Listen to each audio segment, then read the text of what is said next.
Hello, Googans. Look what I found. He's not on the couch today. He's in a chair. I'm up and rolling, He's baby. awake. He's ready to rock. It's go to the Media gym. Day down at TIAA Bank Field. That's up in about 3 hours. I heard that they're going to jazz it up, do like the NBA does with the players in full uniform now I like for Media that. Day. That's excellent. Yeah, you'll walk past them as they're shooting promos for Christmas. Mm-hmm. But, yeah, we'll hopefully get some updates on what's going on with the roster this week. We don't really know what Gardner Minshew's injury status is after Sunday. We don't know he's kind of banged up. what's going on with Jalen Ramsey in the back. Will he play? Will he not? I mean, Who knows? who knows? You get the impression if he's well enough to play, he'll give it a go. But I feel like people have stopped kind of caring. Like, who it's cares? sort of I feel like you want to play. You don't when want to play. Whatever. When we talked to Baselli on Monday, and he said he's sort of indifferent to the whole thing at this point. I feel like Mm-hmm. that's sort of what's settled in now.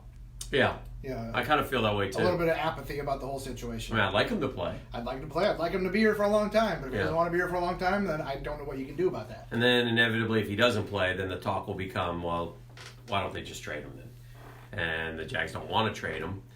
And I think the reason why they don't want to trade him is if you take a look at Khalil Mack, I don't think the Raiders got back They didn't get value. what they wanted from Khalil Mack. And that was, they got a couple first-round picks, and one of them's Jacobs, who might be pretty good. And there seems to be a lot of debate amongst Jaguar fans whether Jalen Ramsey is a Khalil Mack level player. Yeah. I happen to think he is, but there's some that feel like, maybe he's not. I think he is. I think he's he one is. of the at his position. At his position, He's not as- among the elite. Like, he's not as valuable, right? Because he's not a pass rusher. Right. But When at you his look at position, like those positional value rankings, like corner usually comes after like the pass rusher. It's like quarterback, elite pass rusher, elite pass defender. what do you want, Orlando? Orlando's calling you. They want to talk about your Disney passes. Mm-hmm. They said, "Dan, it's almost time. Are you ready for the magic?" No. No, hard pass. Thank you. So we want to see what's going on with the Jags as we prepare for a Right. winnable but challenging game in Carolina. Tough game, man. Tough Yeah, that's a game. good team. They're a little, I mean, we're not, we're not a great team yet. but It's and neither are they. And neither are they. They're similar teams. Yeah, they're very similar. They're it'll be teams fun. with a relatively still unknown commodity quarterback who's performing well. Yeah. And pretty good defenses and running backs that when they're going well are very, very good. Mm-hmm. So Perfect. yeah. Perfect. And it looks like, it's always like that old Vegas adage, like home team gets 3 points, and I think it's 3.5. So I think Vegas thinks this is going to be a pretty tight one. Yeah, I can see it coming down to a field goal. Matthew Kama, shout out to the new Hicken Jam, Jock Strap Hero. Yeah. Thank you, friend. I checked the Billboard Hot 100 right now. Mm-hmm. It's at number 8, but it's got the up arrow. Don't check that. Take my word for it. Okay. It's at 8, and it's No need to rising, look. though. Yeah. It's already knocked off many great hits, and it's got its eyes squarely pointed at Lizzo for the number 1 spot. Yeah. Wants to knock her Yeah, out. we feel good about it. Dickinson worked hard on it. I like that you guys sort of went the Old Town Road method in that you didn't bloat it for the sake of it just being longer. Right. It's just you got it out there, you said what you had to say, and you got out. Yeah. And it's a novel concept. That used to be how all the songs were back in the day, the glory days. If we had the little 45s, it would be fine. Back in the day, if a single hit 3 minutes, it was like, what are you doing? Right. Right. Yeah. And I appreciate that. Yeah. 2 It minutes. allowed us to play it a lot of times on Friday over Did you? the air. What was the general thought about it? Like many of your songs, Highs and Dan, lows. you're much like you're kind of the Jalen Ramsey of the music industry. And I am. And that you're a little divisive, and it's a little bit of a mixed bag. Yeah. But Generally there's what a we lot get. there's a lot of positive feedback and a lot of negative feedback. No, sure. Like JR. Matthew, I don't want to talk about your Cardinals playing tonight. Again, I looked at the They National don't League play field. tonight, but they play this week. I looked at the National Field. Yeah. Mr. Cardinals fan, will you be watching the Cardinals win tonight? No, I won't. Go Redbirds. You fake-ass Cardinal fan. Come on, Cardinals. Best fans in baseball, Dan, they tell us. Best fans in baseball. He doesn't even know when his team plays. Ah, they're very good. He's just poking fun at you. I hate you guys so much. The National League playoff field, it's like I'm Team Sinkhole, man. I hate all 5 teams. Wow. I hate them all. The American League, I'm very indifferent outside of the New York. I could care less. I think you got to root for the Dodgers because they have the best chance of beating the Braves if the Braves win. It's really, to me, all about getting the Braves out. There's 2 things that Danny's focused on. Yeah. Getting the Braves out. Yeah.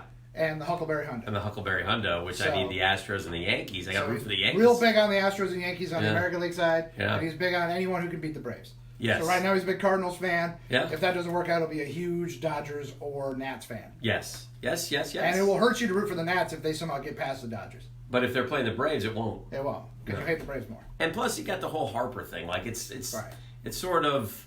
You feel like the Nats are more like right. There's some sort of like if you're Bryce Harper, you underdog story with them. Well, no, not so much that. I'm just thinking like if you're Bryce Harper, right? You got more money than you'll ever need. And they offered you a boatload of cash, right? Oh, but they spread it out to your 60. The deferred payments. So what? If you negotiated with them and said, no, that's not going to work, I need this here, they probably would have gave it to you. And yet you chose to leave the only franchise you've ever known, and lo and behold, they're better. And they're better without you. They're better without you. Yeah. They won a playoff game. Finally won in the Which postseason. means they advanced for the first time ever. For the first time. You never had them advance. Right. Superstar. What did you do? So now you're sitting at 81-81 with Philly or whatever. So Matthew asks, what was Minshew's injury? His knee got a lower little leg. dinged up in the game. Lower leg. Yeah. And by the way, we didn't make much light of this on the show because it's not polite to bask in other players' injuries. And I'm not saying I'm happy Bradley Chubb got hurt. Right. But it's sort of ironic that a guy who spent most of the game targeting our quarterback's legs suffers a leg injury and his season is over. Oh man, that stinks. Fate is a cruel mistress. One of my buddies today texted me, "Why is Mickey Callaway still a Met?" That's a good question, man. Yeah, they don't want him in there. No, I think you speak for all Mets fans that don't want Mickey Callaway around. I think a lot of you.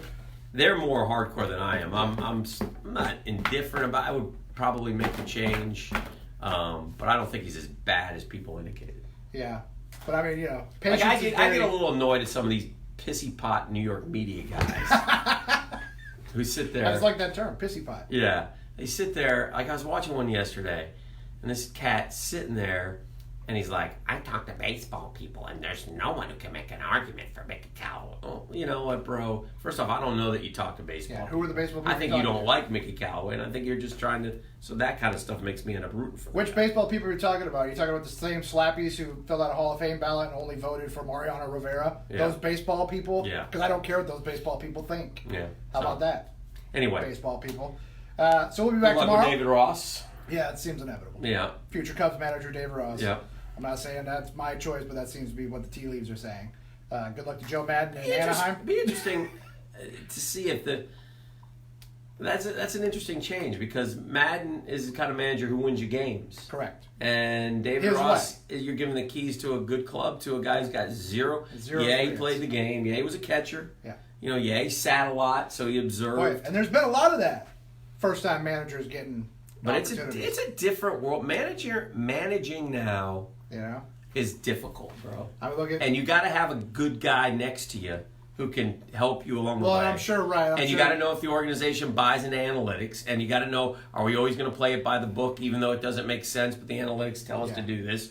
The shifting. I mean, there's so much involved in managing baseball. A lot of people think it's easy. It's not easy, dude. Because if you make a mistake and all of a sudden you look up and you're in the 8th inning and you've used the guy that you needed, or that guy to hit, or that guy is already pitched, and it's not cut and dry, dude. And generally, closers don't go 2 days in a row, so he's not available for this day. It's weird. It's a lot. That's all I'm saying. For a guy who's never done it. Not as easy as it looks. Right. But I mean, you've seen guys thrive, and you've seen guys tank, too. Yeah. Aaron Boone has thrived. Yeah, as the that's a good manager point. Alex Cora thrived. Yeah. Brad Osmus died on the vine. Yeah. So it's a mixed bag. It's hard. It's a tough gig. I don't envy being a major league manager. It's a hard job. Joe did it his way, and I think that rubbed Theo a little bit the wrong way. Those are long days too, man. Long days. Them boys get in there at, you got a 7 o'clock game, you're in there at noon. Yeah. And you're there till midnight. Yeah, you're there grinding. That ain't easy. It's the love of the game, man. All right, Googans. Bless you, Danny. Thank you. We will. We'll see you guys tomorrow. Peace out. Thursday of the drill. We'll catch up with Doc Murphy, and we'll get you ready for Thursday Night Football as we barrel towards Jags Panthers on Sunday. Send money. Send us cash. Cash money. Or at least Venmo. Dan Hicken. Peace out.